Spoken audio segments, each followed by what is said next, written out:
haqqa. Nah, itu yang akbar. Tapi ya sebagian mengatakan kalau modelnya seperti ini tanpa tasydid baik di tengah ataupun di akhir ayat itu tetap sughra namanya. Yang kubra itu yang pakai tasydid. Yang jelas itu kita baca dengan cara yuqalqil, memantul. Ya, disebut dengan qalqalah karena hurufnya dia kalau disukunkan, dimatikan dia memantul. Nah, cara memantulkan huruf qalqalah ini itu adalah dengan seolah-olah mau menyebut baris fathah. Jadi qul huwallahu ahad. Kayak mau kedak gitu. Ahada, bukan ahadu. Ahad. Nah, itu kayak mau kedu. Mestinya dia ke ahada, kayak mau ke a gitu. Jadi, Allahus samad. Kayak mau ke da gitu. Lam yalid wa lam yulad wa lam yakul lahu kufuwan ahad. Kayak mau ke da gitu, mau baris fathah. Nah, itu cara membaca qalqalah. Taib, itu terkait dengan bacaan. Lalu berikutnya sababun nuzul. Ini saya kutip dari An-Nukat wal Uyunnya Al-Mawardi. Diriwayatkan oleh Abu Rawq dari Ad-Dhahhak bahwasanya orang-orang musyrikin itu, musyrikin Mekah, arsalu Amir ibn Tufail. Amir bin Tufail diutus untuk menemui baginda sallallahu alaihi wasallam. Faqalu, lalu mereka bilang, qul lahu syaqqaqta 'asana wa sabbabta alihatana wa khalaqta dina abaika fa in kunta faqiran aghnaynaka wa in kunta majnunan dawainak. La haula wala quwwata illa billah. Wa in hawaita mara'atan zawwajnakaha. Faqala Rasulullah sallallahu alaihi wasallam lastu bifaqirin wala majnun wala hawaitu mara'atan ana Rasulullah ilaikum ad'ukum min ibadatil asnam ila ibadatih. Fa arsaluhu thaniyatan wa qalu lahu qul lahu bayyin lana jinsa ma'budika. Fa anzalallahu hadhihi surah. فارسلوه ثالثة وقالوا قل له لنا 360 صنما لا تقوم بحوائجنا فكيف يقوم إله واحد بحوائج الخلق كلهم فأنزل الله سورة الصافات إلى قوله إن إلهكم لواحد يعني في جميع حوائجكم فارسلوه رابعة وقالوا قل له بين لنا أفعال ربك فأنزل الله تعالى إن ربكم الله الذي خلق السماوات والأرض wa qawluhu alladzi khalaqakum thumma razaqakum. Jazakallahu khair. Amir bin Tufail diutus oleh orang-orang kafir, orang-orang musyrik Mekah menemui baginda sallallahu alaihi wasallam. Tolong tanyakan sama Muhammad, syaqqaqta 'asana wa sabbabta alihatana. Kau telah membuat kami tercerai-berai, memaki-maki dan mencela dan menghina Tuhan-Tuhan kami. Wa khalaqta dina abaika, kau telah menyelisihi agama nenek moyangmu sendiri. Kenapa ya Muhammad? Fa in kunta faqiran, kalau kau miskin, kau butuh harta, aghnainaka, kami jadikan kau orang yang paling kaya di Mekah. Masya Allah. Tapi dengan syarat, jangan lagi cemooh, jangan lagi kau sebut-sebut Tuhan-Tuhan kami. Jangan kau bikin kami bercerai-berai. Kami bikin kamu orang jadi paling kaya. Wa in kunta majnunan dawainaka. Kalau kau gila, sakit, kami akan cari dukun terbaik. Kami cari dokter terbaik untuk ngobatin kau. Masya Allah. Wa in hawaita mara'atan zawwajnakaha. Kalau kau butuh wanita, kami akan nikahkan denganmu wanita yang paling cantik yang ada di Mekah. Berapa kau butuh? 10, 20 kami kasih. Wow, dahsyat Pak. Zaman itu nikah masih banyak, masih belum ada pembatasan 4, 10, 20, 30, ya semau dia nikah. Kalau kau butuh ya Muhammad, kami nikahin kau dengan wanita paling mulia, paling cantik yang ada di Mekah ini. Faqala Rasulullah, lalu Rasul menjawab, lastu bifaqirin, saya enggak butuh harta. Wala majnun, saya juga enggak gila. Wala hawaitu mura'atan, dan aku tidak membutuhkan wanita. Maksudnya tidak berambisi untuk mendapatkan wanita. Saya sudah punya istri Khadijah bintu Khuwailid, selesai, enggak ada masalah. Saya menyampaikan dakwah ini, menyampaikan risalah memberitahu kepada kalian bahwa Tuhan-Tuhan yang kalian sembah itu hanya patung, nggak bisa menyelamatkan. Itu semata-mata Rasulullahi ilaikum. Karena saya ini adalah Rasul Allah, utusan Allah kepada kalian. Ad'ukum min ibadatil asnam ila ibadatih. Saya mengajak kalian untuk meninggalkan menyembah patung dan berhala supaya menyembah Allah Subhanahu wa taala. Pulang Amir ibn Tufail pulang. Besoknya diutus lagi. Oke, kasih tahu lagi sama dia. Tanya sama Muhammad. Kalau kau tetap kekeh, tetap ngotot dengan Tuhanmu, bayyin lana an ma'budika. Kamu mengatakan Tuhan itu Allah, Allah, Allah itu, kita juga nyembahnya Allah. Jadi pas di surat Al-Alaq itu, Iqra, ayat pertama kali turun, Iqra bismi rabbika alladzi khalaq.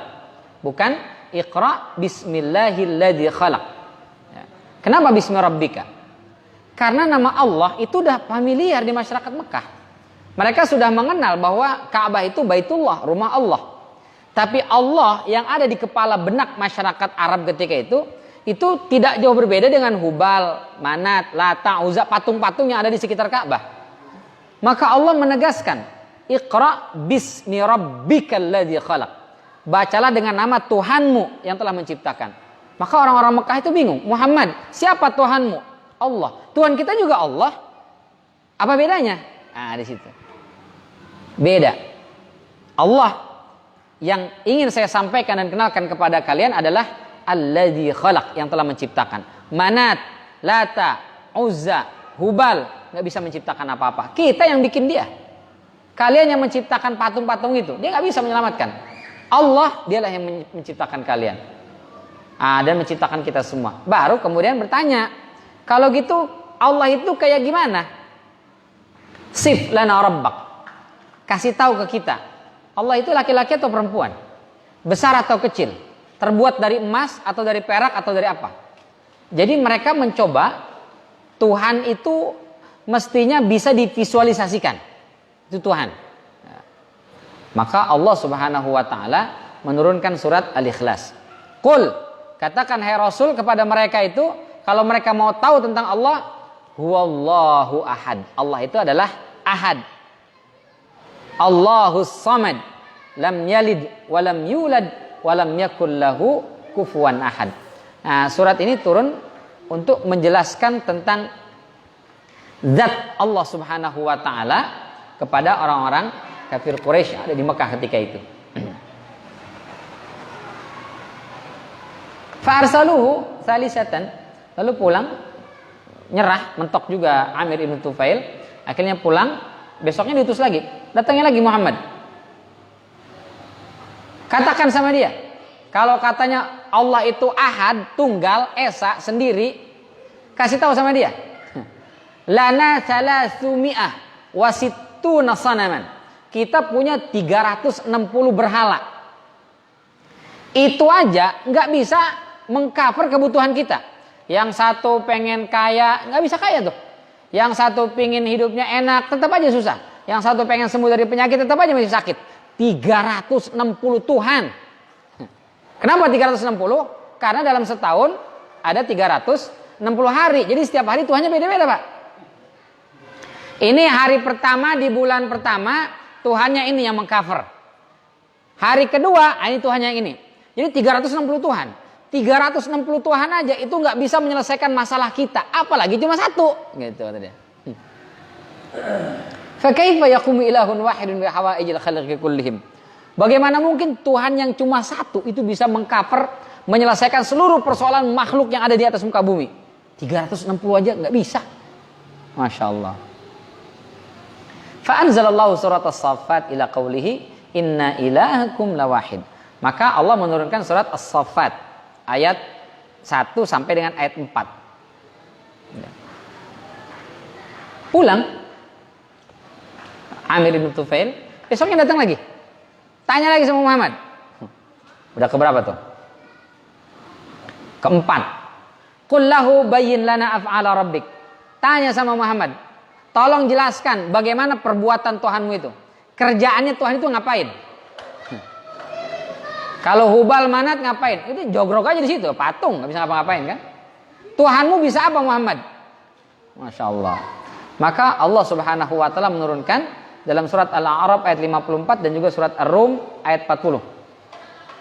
Inna rabbakum Allahu alladzi khalaqas samawati wal ard. Sesungguhnya Tuhan kalian Allah itu adalah zat yang menciptakan langit dan bumi. Di Ar-Rum alladzi khalaqakum tsumma razaqakum. Yang telah menciptakan kalian dan memberikan rizki kepada kalian. Nah, itu sifat-sifat perbuatan Allah Subhanahu wa taala berkaitan dengan pertanyaan kaum kafir Quraisy. Ya. Tapi yang memang dasar nggak ada iman, ya nggak percaya, susah juga ya, nggak masuk. Kita pakai security aja, banyak security-nya, hilang itu motor. Bagaimana Allah yang nggak kelihatan? Nggak mondar-mandir ke depan rumah kita, bagaimana dia bisa menjaga? Wah, itu udah repot kalau udah begitu. Yang bermasalah berarti sudah keimanan dan akidahnya. Nah, ini orang-orang kafir Quraisy, mereka ingin mendapatkan deskripsi tentang Allah Subhanahu wa taala, maka Allah turunkan surat Al-Ikhlas. Jadi surat Al-Ikhlas ini adalah surat yang menggambarkan tentang bagaimana Allah Subhanahu wa taala. Yang menarik, surat ini dinamai dengan Al-Ikhlas. Padahal tidak ada kata ikhlas di dalam surat ini. Kalau surat sebelumnya surat An-Nas, kita temukan kata An-Nas, qul a'udzu birabbin nas, malikin nas, ilahin nas. Terakhir minal jinnati wan nas. 4 kali kita temukan dalam surat An-Nas kata An-Nas itu. Maka disebut surat An-Nas. Surat Al-Falaq pertama tuh, qul a'udzu birabbil falaq. Ada kata Al-Falaq. Ya. Jadi nama-nama surat itu diambil dari sebagian kata yang terdapat dalam isi surat itu. Kecuali surat Al-Ikhlas. Dalam surat Al-Ikhlas tidak kita temukan kata ikhlas. Ya. Qul huwallahu ahad. Allahus samad. Lam yalid wa lam yulad wa lam yakul lahu kufuwan ahad. Enggak ada itu kata ikhlas. Kenapa begitu? Nah, kalau guru-guru kita bilang begitu. Ikhlaslah kamu seperti surat Al-Ikhlas. Maksudnya apa? Jangan disebut-sebut. Kalau ikhlas itu nggak perlu disebut. Seperti surat Ikhlas, nggak disebut dalam surat itu, tapi dia ada. Gitu. Jadi kalau masih bilang saya mau ikhlas, itu belum ikhlas karena masih disebut. Ini beneran saya ambil Pak, buat saya Pak. Iya bener, buat ambil aja ikhlas sama ikhlas. Nah, itu masih belum ikhlas karena masih disebut kata ikhlasnya. Jadi kalau ikhlas itu udah nggak disebut. Taib. Kenapa dinamakan surat Al-Ikhlas? Pertama, karena siapa orang membaca surat ini khalasan min adzabillah, itu akan membuat dia selamat dari siksa neraka. Jadi khalasan itu apa ya istilahnya? Mengamankan, menyelamatkan. Jadi surat Al-Ikhlas surat dimana kalau kita baca ini, nah itu aman, selamat dari siksa Allah Subhanahu Wa Taala. Surat Al-Ikhlas ya. Karenanya pernah ada tuh imam itu habis baca surat Al-Fatihah, dia baca surat Al-Ikhlas,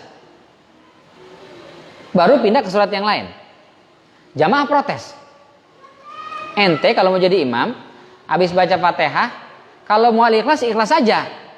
Jangan pindah setelah itu ke surat yang lain. Kalau mau surat yang lain, jangan pakai Al-Ikhlas, langsung aja setelah waladhdallin, amin, langsung ke surat yang lain, jangan pakai Al-Ikhlas. Kan jadi PHP. Baca Al-Ikhlas, begitu lam yalid wa lam yulad wa lam yakul lahu kufuwan ahad, ruku nih ternyata bismillahirrahmanirrahim, lanjut lagi ke surat yang lain, apa wadduha atau yang lain gitu. Kalau Al-Ikhlas aja, kalau duha ya duha aja gitu. Dia bilang enggak mau saya tetap mau begitu. Pokoknya habis Al-Fatihah, Al-Ikhlas dulu baru surat yang lain. Kalau kalian enggak suka saya jadi imam, ya silakan cari yang lain. Di kampung itu kebetulan hanya beliau yang paling fasih, paling banyak hafal Qur'annya. Ya udah mau gimana lagi. Suatu hari Rasulullah SAW datang ke kampung itu. Wah, ini saatnya, kesempatan kita mengadukan imam kita ke Rasulullah. Ya Rasul, ada apa? Kita punya problem. Apa problemnya? Nih imam kita ada masalah. Oh imam ada masalah, iya apa masalahnya? Habis baca Fatihah dia selalu baca surat Al-Ikhlas sebelum pindah ke surat yang lain. Kami sudah minta kalau Al-Ikhlas saja, kalau yang lain aja gitu. Jangan digabung begitu. Terus gimana dia bilang? Dia kekeh. Panggil imam itu. Panggil. Ditanya oleh Rasulullah. Benar siapa yang disampaikan? Betul ya Rasul. Jadi Rasul itu bijak sekali. Jadi tidak hanya mendengar dari satu pihak, tapi dari dua pihak. Karena kalau kita mendengar dari satu pihak saja, itu kita tidak bisa menghukumi sesuatu secara adil. Karena bisa saja kita terpengaruh dengan satu informasi. Sebetulnya ada informasi-informasi lain yang kita tidak tahu dari pihak yang satunya lagi. Maka Rasul tanya, benar nih dia yang diadukan. Benar ya Rasul. Kenapa ente selalu baca surat Al-Ikhlas? Apa katanya? Inni uhibbuha. Karena saya sangat cinta dengan surat Al-Ikhlas. Masya Allah. Apa jawab Rasul? Inna hubbaka iyyaha adkhalakal jannah. Cintamu terhadap surat Al-Ikhlas itu yang besok akan membawamu ke surganya Allah Subhanahu wa taala. Masya Allah. Jadi jangan seuzon dulu Pak. Kalau imam bacaannya kulhum dulu gitu. Imam kulhu lagi. Boleh jadi karena beliau cinta sama surat Al-Ikhlas gitu. Atau emang gak ada lagi yang dihafal.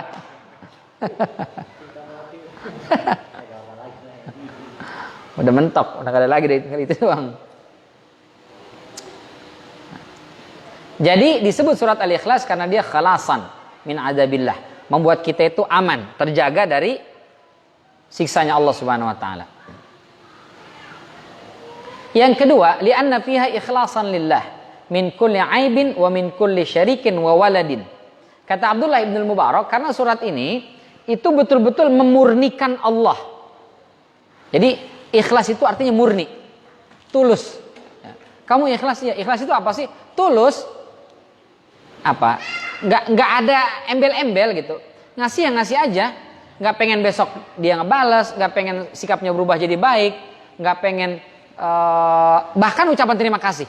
Kalau dalam surat Al-Insan itu apa katanya?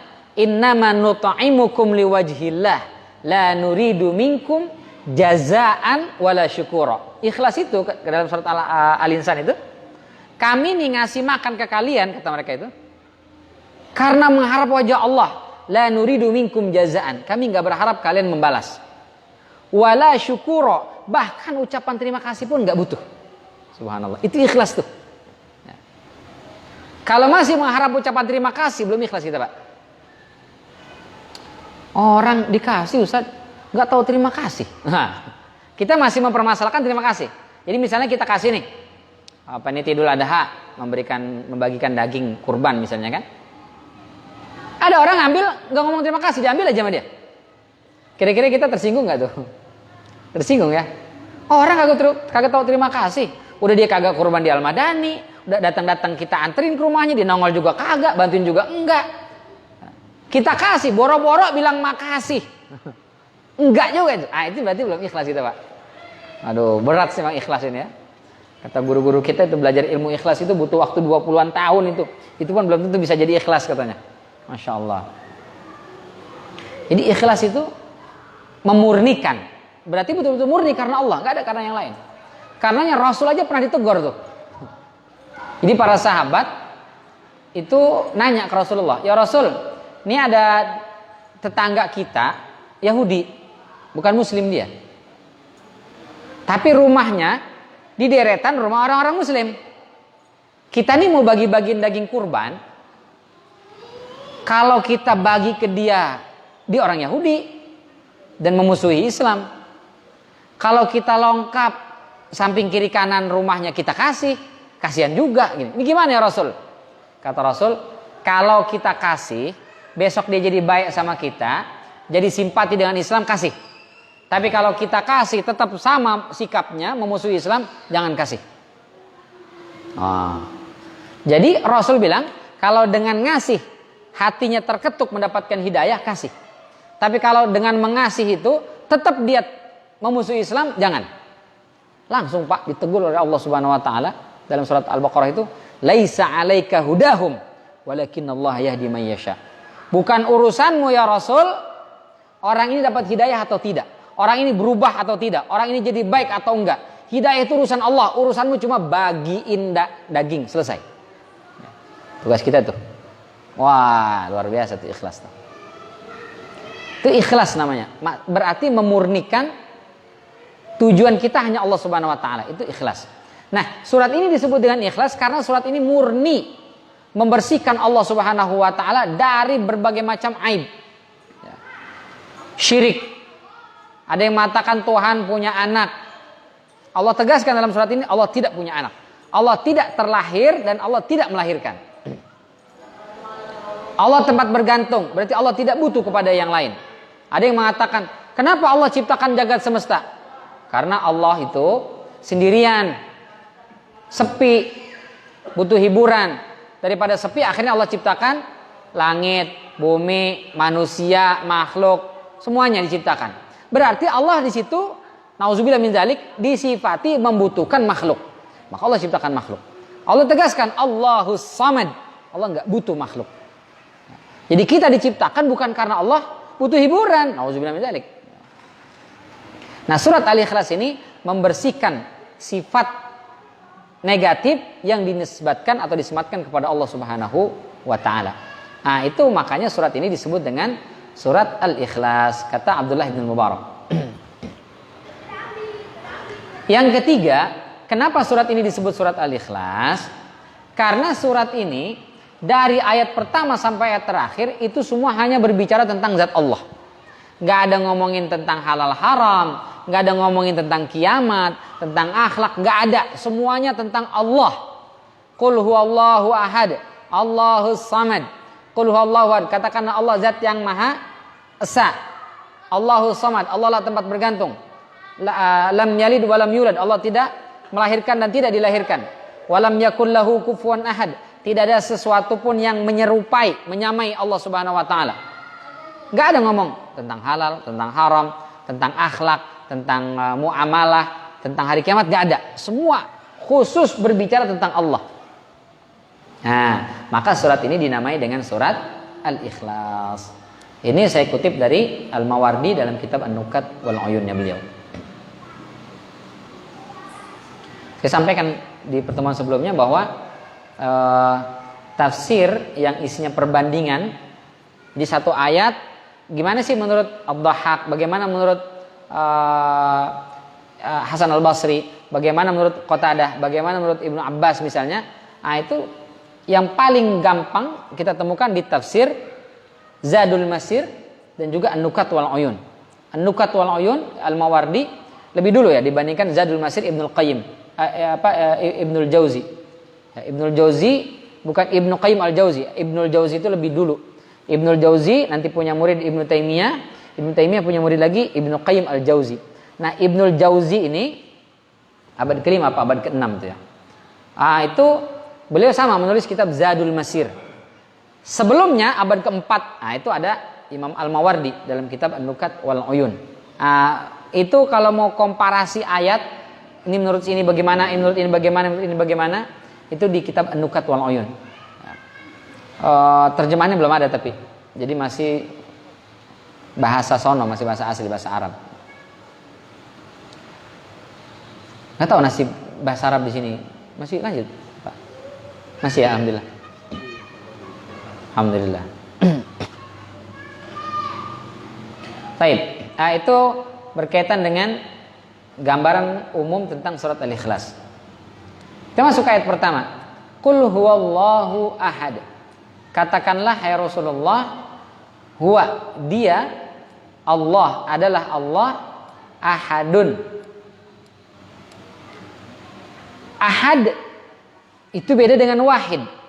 Kalau wahid hitungan 1, 2, 3 dan seterusnya. Kalau ahad itu sendirian, nggak ada 2, 3-nya nggak ada. Itu makna ahad. Sehingga sering diterjemahkan dengan tunggal atau esa. Kalau esa ada lanjutannya ya. Itu bahasa Sangsakerta kan, esa 1, 2, dwi, 3, tri. Nah, itu masih hitungan sebetulnya esa itu. Dia lebih pasnya tunggal. Qul huwallahu ahad, katakanlah dialah Allah zat yang maha tunggal. Nggak ada 2, 3 dan seterusnya.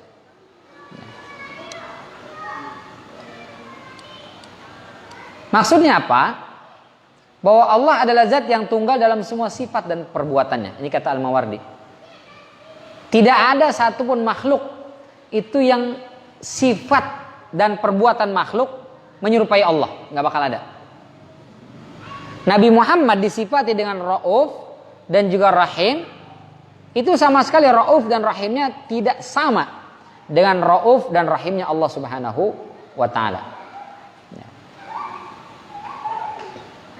Tunggal. Jadi nggak bisa makhluk berdalih dengan perbuatan Allah. Misalnya, nauzubillah min dzalik, ada beberapa penguasa itu yang menghancurkan, membombardir satu penduduk kampung.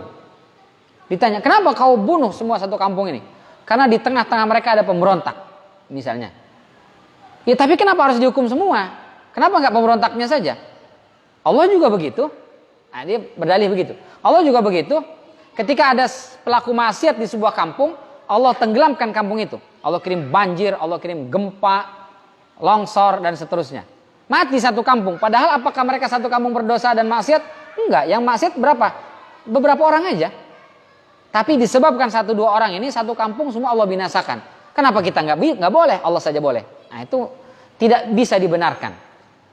Kenapa? Karena Allah Subhanahu wa Ta'ala ketika mewafatkan atau mematikan satu kampung disebabkan dosa, salah 1 atau 2 orang dari penghuni kampung itu, ada beberapa ibrah. Yang pertama, boleh jadi ini satu kampung mendiamkan, membiarkan kezaliman, sehingga dianggap pro. Yang kedua, boleh jadi mereka nggak pro, tapi tidak punya kekuatan untuk mencegah. Maka Allah wafatkan dia dalam kondisi husnul khotimah. Bencana itu datang menghapuskan dosa-dosa dia. Sehingga besok begitu dibangkitkan dia bersih tanpa dosa. Kenapa? Kemana dosanya? Karena dia sudah kena musibah yang Allah berikan kepada kampung itu. Beda. Meninggalnya tidak sama dengan orang-orang itu. Jadi tidak boleh manusia menyamakan perbuatannya dengan perbuatan Tuhan. Nggak tahu saya kalau tidak keliru ya. Apa istilahnya hulul itu? Manunggaling kaula Gusti. Ya. Saya Siti Jenar ya. Wallahualam detailnya seperti apa? Tapi kalau hanya sebatas ketika ditanya di mana Allah di sini, diri saya itulah Allah. Allah ada di saya. Kenapa? Karena Allah ini punya 99 asma wa sifat itu kan. Allah punya sifat Ar-Rahman, Maha Pengasih dan Penyayang. Allah punya sifat Al-Ghafur, Maha Pengampun, Pemaaf, Ar-Razzaq, Pemberi rizki. Kalau kita nih jadi pemaaf, penyayang, itu kalau terus sampai betul-betul kita memaafkan semua orang, lama-lama sifat kita jadi sifat Ar-Rahman. Kalau kita terlalu sayang sama orang, selalu memaafkan orang, lama-lama sifat Ghafur ada di dalam diri kita.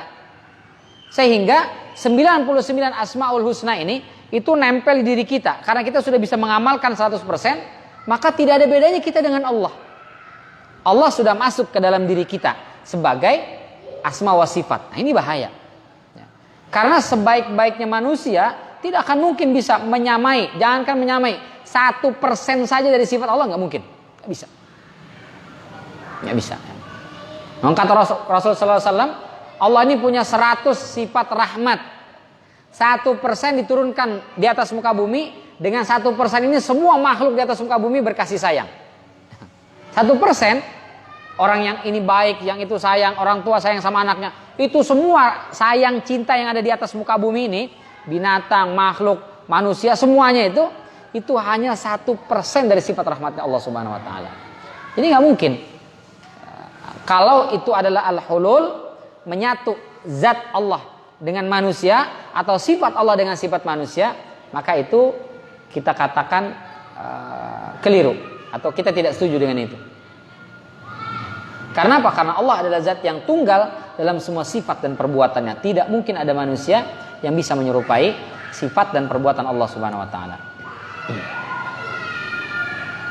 Yang kedua, ahad itu sifat yang hanya disematkan kepada Allah. Tidak ada makhluk yang disifati dengan ahad. Nggak ada. Hadzal masjid ahad, nggak ada. Atau manusia disifati ahad, nggak ada. Sifat ahad itu hanya disematkan kepada Allah Subhanahu wa taala. Kata ahad mencakup makna wahid. Tapi tidak sebaliknya. Wahid itu tidak bisa mencakup makna ahad. Karena wahid untuk bilangan, sementara ahad bukan untuk bilangan. Itu kata Fakhruddin Ar-Razi ya, dalam Mafatihul Ghaib. Yang terakhir, Allah menyifati dirinya dengan ahad, tunggal. Apa maksudnya? Kalau makhluk kita ini terbentuk, tercipta dari beberapa unsur. Ada unsur jasmani, ada unsur rohani. Dalam tubuh kita ini ada beberapa komponen. Ada usus, ada darah, ada sel darah, ada sel darah dan sel darah putih, sel darah merah. Belum lagi ada air, asam amino, dan seterusnya. Itu zat-zat atau unsur-unsur pembentuk manusia. Semuanya, semua benda di atas muka bumi ini ada unsur pembentuknya, minimal atom. Bahkan atom sendiri itu dibentuk dari proton dan neutron. Bahkan lebih ke sini lagi, proton sendiri itu ada bagiannya lagi, wallahu alam ya. Jadi semua makhluk di atas muka bumi ini itu terdiri dari beberapa unsur. Kalau dia dipisah, maka dia berubah. Air saja kan H2O. Hidrogen, dua molekul hidrogen dengan satu oksigen. Terbentuklah air kan. Jadi makhluk di atas muka bumi ini semuanya itu dibentuk dari beberapa unsur. Allah Subhanahu wa taala mensifati dirinya ahadun, zat yang tidak dibentuk oleh unsur. Enggak ada. Jadi ketika orang-orang kaum kafir Quraisy bertanya, Allah terbuat dari apa? Emas kah dia? Tidak, Allah tidak ada unsur pembentuknya. Maka Allah itu ahad. Nanti disifati dengan as-samad. As-samad itu nama lain secara bahasa artinya sesuatu yang tidak memiliki pori atau celah. Manusia ini kita punya pori-pori. Bahkan bukan pori, lubang, mulut, hidung, telinga, mata, dubur, kubul itu lubang. Yang memungkinkan ada benda dari luar masuk ke dalam atau yang dari dalam keluar. Keringat itu keluar, belek keluar, iler keluar. Ingus keluar dari dalam tubuh kita. Kotoran, air kencing keluar dari tubuh kita. Kenapa? Sudah kita tidak butuhkan keluar. Tapi kita membutuhkan sesuatu masuk ke dalam diri kita. Makanan, minuman. Allah Subhanahu wa ta'ala as-samad. Karena dia adalah ahad. Tidak ada zat pembentuknya. Tidak ada unsur pembentuknya. Maka Allah tidak membutuhkan apa-apa. Tidak ada sesuatu yang masuk ke dalam zatnya. Dan tidak ada sesuatu di dalam zatnya yang keluar. Memang kalau ngaji tauhid berat, Pak. Kejadian berat. Maka Allah mensifati dirinya dengan ahad. Ya. Karena bahaya kalau orang menganggap Allah itu membutuhkan sesuatu. Maka Allah punya anak. Berarti kan butuh. Kita butuh anak nggak? Butuh. Orang kalau tidak punya anak, hidupnya merasa sepi. Maka dia membutuhkan anak. Jadi adanya anak kita butuhkan. Kita dilahirkan, berarti kita ada masa kecil segala macam. Berarti ada orang tua kita yang mendidik dan membesarkan. Allah Subhanahu wa taala tidak butuh itu semua. Maka Allah itu adalah ahad, zat yang tunggal, tidak dibentuk dari unsur apapun. Nah, itu kata Al-Mawardi dalam An-Nukat wal Uyun. Maka Az-Zamakhsyari beliau mengatakan ahad wasfun bil wahdaniyah wa nafyus syuraka. Ahad adalah sifat yang menunjukkan kemahaesaan Allah yang menafikan syirik.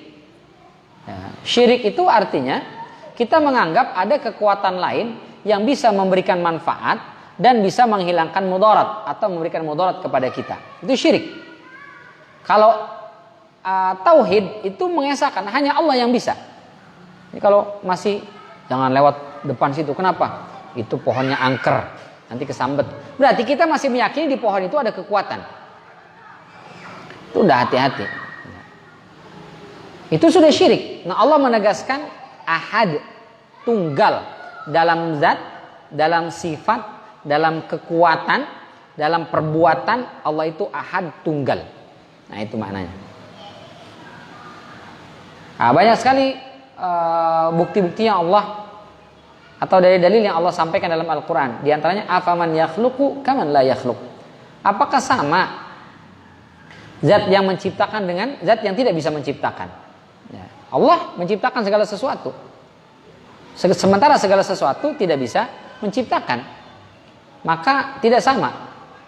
Yang kedua, lau kana fihi ma'alihatun illallahu la fasadata. Seandainya Allah tidak tunggal, Tuhan itu banyak, maka kacau. Kenapa? Karena pasti dalam mengurus dan mengatur sesuatu itu akan ada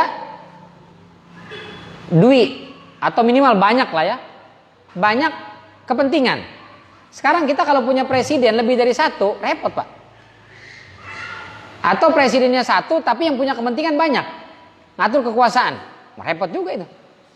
Yang ini maunya A, nanti yang satu lagi maunya B. Kalau Tuhan itu banyak, repot. Repot. Kata Tuhan yang satu, di wilayah Puri turun hujan. Kata Tuhan yang satu lagi, jangan. Di Puri nggak usah ada hujan, ada banyak air. Di daerah ini aja hujan. Oh, repot Pak, kacau jadinya. Jadi Allah itu tunggal, harus tunggal. Kenapa? Lau kana fihima alihatun illallah la fasadata. Seandainya di atas atau ya jagat raya ini, langit dan bumi, ada Tuhan selain Allah, pasti rusak. Bahkan dalam surat Al-Isra jelas sekali ayat 42. Qul law kana ma'ahu alihatun kama yaqulun idzan labtaghu ila dzil arsy sabila. Kalau Tuhan itu lebih dari satu, maka masing-masing Tuhan akan berebut siapa yang menjadi the best Tuhan. Menjadi Tuhannya Tuhan. Pemimpinnya Tuhan. Nah, berebut nanti, berantem. Makanya dalam sejarah-sejarah kisah-kisah dewa-dewa itu ada dewa yang berantem. Ini yang berebut keturunannya pengen jadi dewanya, yang ini pengen jadi macam-macam. Itu kan udah kacau itu. Masa Tuhan berantem? Berkelahi.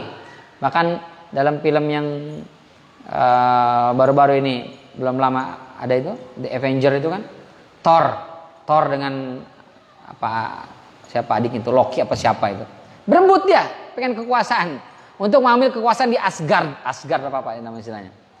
Masa dewa berantem kan? Tuhan berantem ingin mendapatkan singgasana. Nah itu pasti kata Allah, lau kana ma'ahu alihatun kama yaqulun idzan labtaghu ila dzil arsy sabila. Pasti Tuhan itu akan berebut. Maka Tuhan itu nggak mungkin lebih dari satu, harus satu, ahad. Wa ma kana ma'ahu min ilahin idzan la dhahaba kullu ilahin bima khalaqa wa la ala ba'dhum ala ba'd. Iya. Kalau Tuhan banyak, nanti yang menciptakan air merasa air adalah ciptaan saya yang paling the best. Nanti ada Tuhan yang menciptakan tanah, kata Tuhan ini tanah yang paling the best. Kata Tuhan yang menciptakan perang, ini perang ini yang paling the best. Kan itu dewa-dewa itu, dewa air, dewa tanah, dewa api, dewa masing-masing akan mengatakan ini yang paling bagus. Ya kan kacau kalau begitu. Makanya Allah katakan orang-orang yang menyembah Tuhan selain Allah Subhanahu wa taala itu disebut dengan sufaha.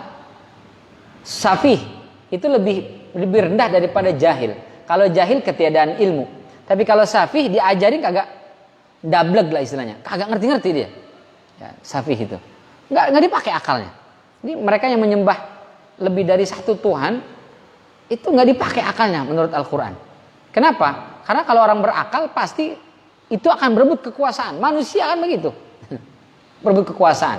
Wah, kalau udah musim pemilu, semua pengen jadi pemimpin lah. Bahkan ada yang menghalalkan segala cara. Nah, begitu juga kalau Tuhan itu banyak. Nauzubillah min dzalik. Maka Tuhan itu pasti tunggal. Allahu ahad. Orang-orang kafir Quraisy tadi yang mengatakan kami punya Tuhan 360 Tuhan, itu salah. Ya, maka Rasul dengan mudah mengatakan ketika mereka bilang kami yang Tuhannya 360 aja itu nggak bisa menyelesaikan masalah kami, apalagi Tuhannya cuma satu. Kata Rasul, justru karena banyak jadi nggak selesai masalah. Kebanyakan repot. Yang satu ini yang bisa menyelesaikan masalah. Nah, itu kira-kira maknanya. Baik, sampai di sini ayat pertama surat Al-Ikhlas. Barangkali ada yang ingin ditanyakan, tambahkan atau diuruskan jika ada yang keliru, falyatafadhal mashkura. Berapa menit lagi ya, Zan? 2 menit lagi. Silakan.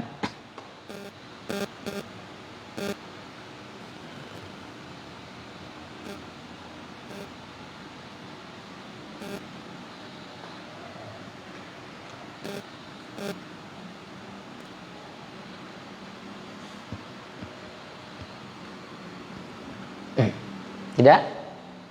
Ya. Ya, silakan Pak.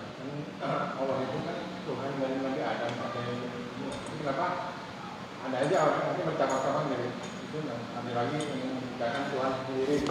Nah kan dari ajarannya dari Nabi Adam sampai Nabi Muhammad itu Allah Tuhan itu nggak bisa Beda-beda. Ya, itulah kerja syaitan. Jadi syaitan itu kerjanya mereka menyesatkan anak-anak Adam ini supaya tidak menyembah Allah Subhanahu wa taala. Semuanya. Ya. Maka Allah menurunkan nabi dan rasul, ngingetin lagi. Maka yang diajarkan oleh Nabi Adam alaihissalam dan semua nabi-nabi sampai Nabi Muhammad SAW itu semua ajarannya sama, agama tauhid. Ya.